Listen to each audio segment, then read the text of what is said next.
ಸಮೀಕ್ಷೆದಿಂದ ವಂಚಿತ ಆಗ್ತಾವೆ ಸರ್. ಭಾರತ ದೇಶದಲ್ಲಿ ಪ್ರಜಾಪ್ರಭುತ್ವ ವ್ಯವಸ್ಥೆಯಲ್ಲಿ ಪ್ರತಿಯೊಂದು ನಾಗರಿಕನಿಗೂ ತಂದೆ ಆದಂಥ ಜಾತಿಯನ್ನು ತೋರಿಸ್ಕೊಳ್ಳಲಿಕ್ಕೆ ಹಕ್ಕಿದೆ, ಅವ್ನ ಮೂಲಭೂತ ಸೌಲಭ್ಯ ಪಡೆದುಕೊಳ್ಳಲಿಕ್ಕೆ ಹಕ್ಕಿದೆ ಸರ್. ಮತ್ತು ಈ ಸಮೀಕ್ಷೆಯಿಂದ ಇವ್ರು ವಂಚಿತ ಆಗತ್ತಾರೆ. ಇವ್ರನ್ನ ಯಾವ ಕೇಸಲ್ಲಿ ತಗೋತೀವಿ? ಇದರಲ್ಲಿ ಏನು ಮಾಡ್ತೀವಿ ಅಂದರೆ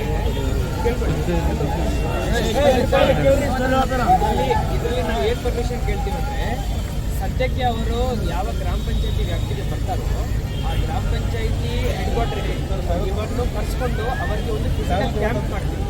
ಕ್ಯಾಂಪಲ್ಲಿ ಅವರು ಬಂದು ಅವರ ದಾಖಲೆಗಳನ್ನು ಅಲ್ಲಿ ಫಿಸಿಕಲಿ ಸಲ್ಲಿಸ್ತಾರೆ. ಆವಾಗ ಆನ್ಲೈನಲ್ಲಿ ಎಂಟ್ರಿ ಮಾಡಿಸ್ತಾರೆ. ಅವರ ಹೆಸರಿಗೆ ಆಧಾರ್ ನಂಬರ್ ಐಡೆಂಟಿಫಿಕೇಶನ್ ಅವ್ರಿಗೆ ಎಂಟ್ರಿ ಮಾಡಿಸ್ತಾರೆ. ಇದಕ್ಕೆ ಎಲ್ಲೆಲ್ಲಿ ಈ ಥರ ಮೈಗ್ರೆಂಟ್ ಪಾಪ್ಯುಲೇಷನ್ಸ್ ಇದ್ದಾವೆ, ನಮ್ಮ ಕಡೆ ಇರ್ಬೋದು, ಬೀದರಲ್ಲಿ ಇರ್ಬೋದು, ಎಲ್ಲೆಲ್ಲಿ ಬಾರ್ಡರ್ಸಲ್ಲಿ ಮೈಗ್ರೆಂಟ್ ಪಾಪ್ಯುಲೇಷನ್ಸ್ ಇರ್ತಾರೆ, ಎಲ್ಲರಿಗೂ ಈ ಥರ ಒಂದು ಯೋಜನೆ ಮಾಡ್ತಾ ಇದ್ದೀವಿ. ಇದಕ್ಕೆ ಸೊಲ್ಯೂಷನ್ ನಾವು ಆದಿವಾಸಿ ಜನಗಳು, ನಾವು ಕಾಡಿನಲ್ಲಿ ವನವಾಸ ಜನಗಳು.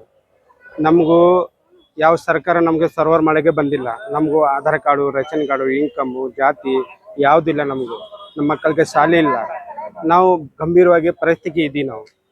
ನಮಗೂ ಯಾವ ದಿಕ್ಕಿಲ್ಲ. ನಾವು ಭಾರತೀಯ ಜನಗಳು. ನಮಗೂ ಭಾರತೀಯ ಜನಗೆ ನಮಗೂ ಗೆಂತಿ ಇಲ್ಲ. ನಾವು ಭಾರತೀಯ ಮಕ್ಕಳಲ್ಲ. ನಮಗೂ ನಾವು ಮನುಷ್ಯರಲ್ಲ. ಸರ್ಕಾರದಿಂದ ನಮಗೂ ನೋಡಬೇಕು. ನಾನು 2 ವರ್ಷದಿಂದ ಹೋರಾಟ ಮಾಡ್ತಿದ್ದೆ ಸರ್.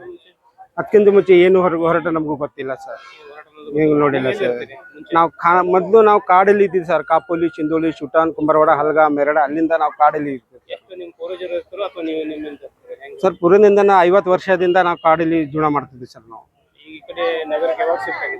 ಸರ್ ನಗರದಿಂದ ನಾವು ಒಂದು 10 ವರ್ಷ ಆಗಿದೆ ಸರ್. ನಗರದಿಂದ ಫಾರೆಸ್ಟರ್ ನಮ್ಮನ್ನು ಕಳಿಸಿದ್ದಾರೆ ಸರ್.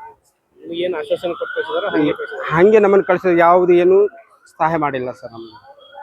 ನಾವು ಕಾಡ್ಕೊಳ್ಳಿ ಹುಡ್ತಿದ್ವಿ ಸರ್. ಈಗ ಹೊಲದಲ್ಲಿ ಹಳ್ಳಿ ಜನ ನಮ್ಗೆ ಕಲಿತು ಆ ಹೊಲದಲ್ಲಿ ಭತ್ತ ತಿಂತಂತ ಹಂದಿ ಹೊಡಕಂತ ಅವ್ರಿಗೆ ಕಳಿಸಿದ್ರೆ ನಾವು ಬಲಿ ಹಾಕಿ ಹಂದಿ ಹೊಡ್ತಿದ್ವಿ ಸರ್. ಆ ಹಂದಿ ಮಾಂಸ ನಾವು ಮಾರಿ ಅದ್ರ ಒಳಗೆ ನಾವು ಜೀವನ ಮಾಡಿ ಇರ್ತಿದ್ವಿ ಸರ್. ನಮ್ಗೆ ಯಾವ ನೌಕರಿ ಇಲ್ಲ, ನಮ್ದು ಏನೂ ಇಲ್ಲ ಸರ್. ಸರ್ ನಮ್ಮ 50 ಕುಟುಂಬ ಇದೆ ಸರ್. ನಾವು ಮಕ್ಕಳಿಗೆ ಯಾವ ಶಾಲೆ ವಿದ್ಯಾಭ್ಯಾಸ ಏನಿಲ್ಲ ಸರ್. ಹಂಗಿದೆ ಸರ್. ದಾಖಲೆ ಏನಿಲ್ಲ sir. Aadhaar card, ration card, voting card ಯಾವುದಿಲ್ಲ ಸರ್. ನಮ್ಗೆ ಕೂಲಿ ಹೋಗ್ತೀವಿ ಸರ್. ಯಾರಿಗೂ ಹೋಗ್ತಿರಲ್ಲ, ಕೂಲಿ ಮಾಡಿ ತಿಂತೀವಿ ಸರ್. ಆಮೇಲೆ ಅದ್ರ ಮೇಲೆ ನಾವು ಜೀವನ ಮಾಡೋದು ಸರ್. ಇಲ್ಲಿ ನಮ್ಮ ಹೋರಾಟ, ನಮ್ಮ ಜಾತಿ ಪ್ರಮಾಣ ಪತ್ರ ಸಿಗ್ಬೇಕಂತ ಹೋರಾಟ ಮಾಡ್ತಾ ಇದ್ದೀನಿ. ನಮಗೂ ಸರ್ಕಾರದಿಂದ ಸಹಾಯ ಬೇಕಂತ ನಾವು ಹೋರಾಟ ಮಾಡ್ತಿದ್ವಿ. ನಮ್ಮ ಮಕ್ಕಳಿಗೆ ಶಾಲೆ ಬೇಕಂತ ನಾವು ಹೋರಾಟ ಮಾಡ್ತಿದ್ವಿ. ನಮಗೂ ಒಂದು ಜಮೀನು ಬೇಕು, ಮನಿ ಬೇಕು, ನಾವು ಇರೋಕ್ಕೆ ಜಾಗ ಬೇಕು, ಒಂದು ಠಿಕಾಣ್ ಬೇಕು ನಮ್ಗೆ ಇರೋಕ್ಕೆ ಸರ್. ನಾವು DC ಸಾಹೇಬ್ರಿಗೆ ಭೇಟಿಯಾಗಿ ಮಾತಾಡಬೇಕು ಸರ್. DC ಸರಿ 4 ಸರಿ ಆಗಿ ನಾವು ಭೇಟಿ ಆಗಿದ್ದೀವಿ ಸರ್. ನನ್ನ ಹೆಸರು ದಯಾನಂದ್, ಆದಿವಾಸಿ, ಖಾನಾಪುರ.